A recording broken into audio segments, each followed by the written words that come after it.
Clivites. Like at subscribe, support ka naman. Nagising na nga lang si Alicia na nakagapos sa likod ng isang karawahe, habang tahimik lang si Kren, at sinabing nahuli sila kanina. Hindi siya nag-react dahil natutulog pa raw si Luna. Nabahala naman si Alicia, dahil papaanong basta na lamang daw silang nahuli sa nandyan naman daw itong si Kren. Tinanong pa ni Alicia kung nawawala ba raw ang lakas nito sa human form. Hindi naman daw ika naman ni Kren, pero since ngayon lang niya ito ginawa, ay di niya inakala na ganito raw pala kaina ang katawan ng isang tao, at ngayong alam na niya, ay hindi na kailanman mauulit pa. Nagtanong ulit si Alicia, na kung ganun naman pala, bakit hindi pa sila tumatakas sa mga kalbong ito? Rason naman ni Kren, na ayaw niya raw mabunyag ang tunay niyang pagkakakilanlan hanggat hindi pa hari si Luna. Tsaka gusto rin niyang obserbahan ang ugali ng tao, lalo na yung madidilim na bahagi nito. Wala nang ang nagawa si Alicia kundi ipaliwanag na lamang na mga bandido ang umatake sa kanila, mga walang hiya na nagbebenta ng tao bilang alipin. Hindi sila ganon kalakas, pero mga walang awa at maruming lumaban kaya nakakatakot pa rin. Pagdating nila sa kampo ng mga bandido, pinapila agad silang mga bihag. May isang lalaki ang nagtangkapang tumakas, ngunit dahil sa mga posas at pabigat ng paa, ay agad siyang naabutan at sinaksak sa likod. Natahimik ang lahat sa takot habang si Kren naman ay tahimik lang at nanunood, interesado siyang makita kung anong klaseng sistema meron ang ganitong lugar.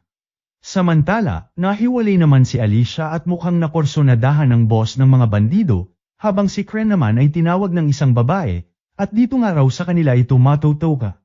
Nang makita ng babae ang dala niyang baby, ay agad nitong tinawag ang isang alipin na nagngangalang Nell, na nadapa pa nga sa sobrang clumsy. Pagkakita ni Nell sa baby, ay kumislap agad ang mga mata nito, at tila malapit ang loob sa mga baby. Siya na nga ang inatas ang mag-alaga sa bata, ika ng boss nitong Moldita. Samantala, dinala si Alicia sa opisina ni Vroko, sidekick ng dati nilang boss at ngayon nagbo-boss-bossan sa kanila. Ayaw siyang tawaging boss ng mga ito kaya nagalit, at kung hindi raw siya igagalang bilang bagong boss, ay pakakawalan niya ang alaga niyang halimaw na si Betty, isang troll mula sa West. Dahil dito ay natahimik na nga ang lahat, hanggang sa nilabas ni Vroko ang mga batong nakuha nila kay Alicia. Alam niyang galing ito sa Luna Mountain, kung saan teritoryo ng Dark Beast Lord na si Clivites. Kaya pinagtataka niya, na imposibleng may ordinaryong tao na nakalapit doon para kunin ang mga ito. Alam din niyang may mga ipinadalang heroes ang kaharian laban kay Clivites, pero ayon sa balita, ay namatay lahat. Dagdag pa nga ni Vroko na isa raw sa mga heroes ay kahawig ni Alicia. Ngayon daw na winasak na ni Clivites ang buong kaharian ng Hayden, at bagamat trahedya ito para sa iba, ay magandang balita ito para sa kanilang mga Raven Bandits. Ipinakita niya kay Alicia ang isang pulang espada, na lubos kinagulat ng dalaga, at inakalang totoo itong mana hydrite blade.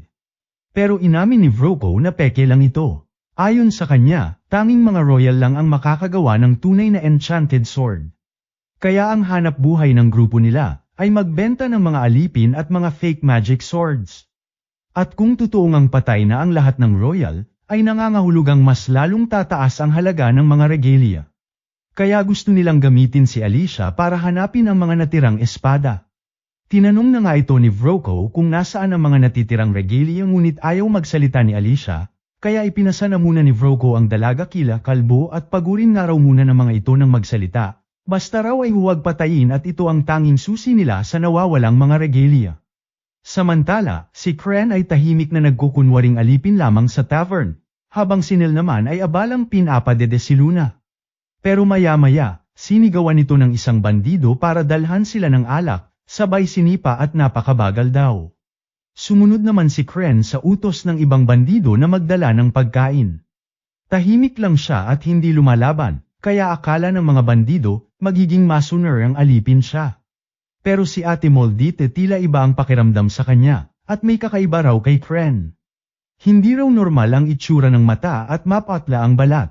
Samantala, habang may dalang beer si Nell ay sinadya na nga itong t-shirt ng ilang bandido na siya nang nagresulta sa pagkabasag ng mga beer.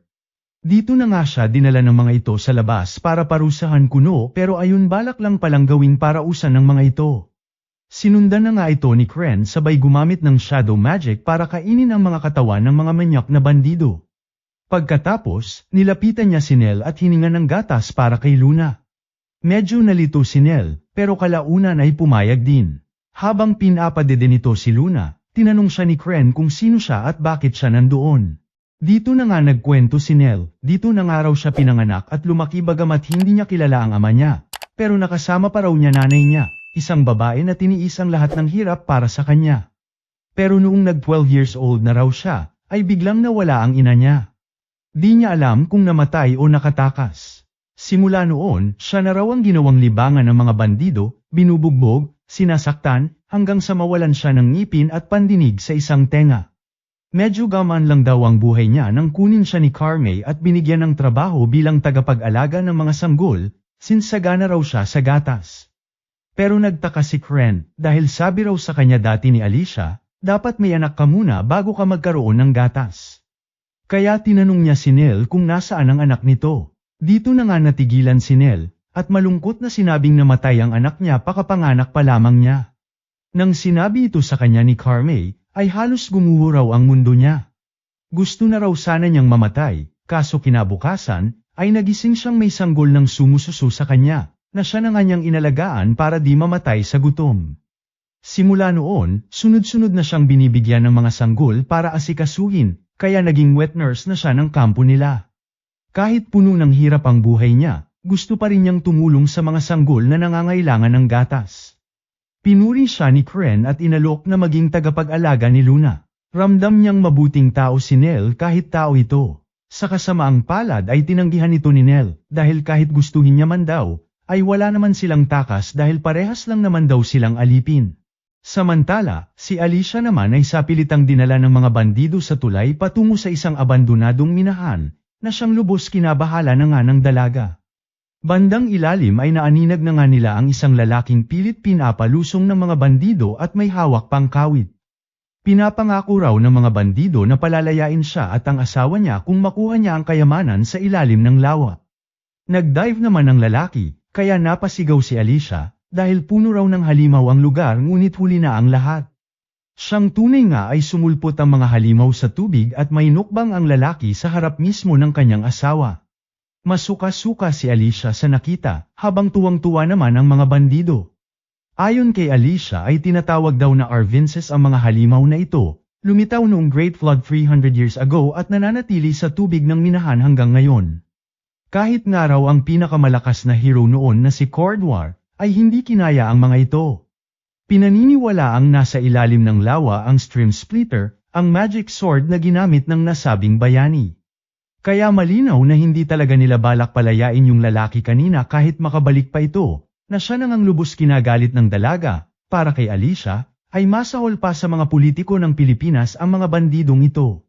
Nainis na nga ang mga ito at pinaalala nila sa kanya na kahit ano pang dada niya, ay wala siyang laban bukod sa nakaposas at nasa gitna siya ng tulay, at napapaligiran siya ng mga maniakis na gustong makbangin siya. Wala nang nagawa si Alicia, kundi pagkatiwalaan ang sumpa na nilagay sa kanya ni Clivites. Bagamat ayaw niyang umasa rito ay wala na siyang choice kundi paniwala ang immortal siya sabay dineslocate ang sariling braso para makagalaw. Dito na nga niya hinayla ang ulo ng isang bandidong manyak sabay pinatama ang punyal na hawak ng lalaki sa tulay para maputol ito. Mula sa taas, bumagsak sila sa bato sa ilalim ng minahan at sa lakas nga ng impact, rekta patay ang lola mo. Parekta na rin lods ng like at subscribe baka naman hihi salamat.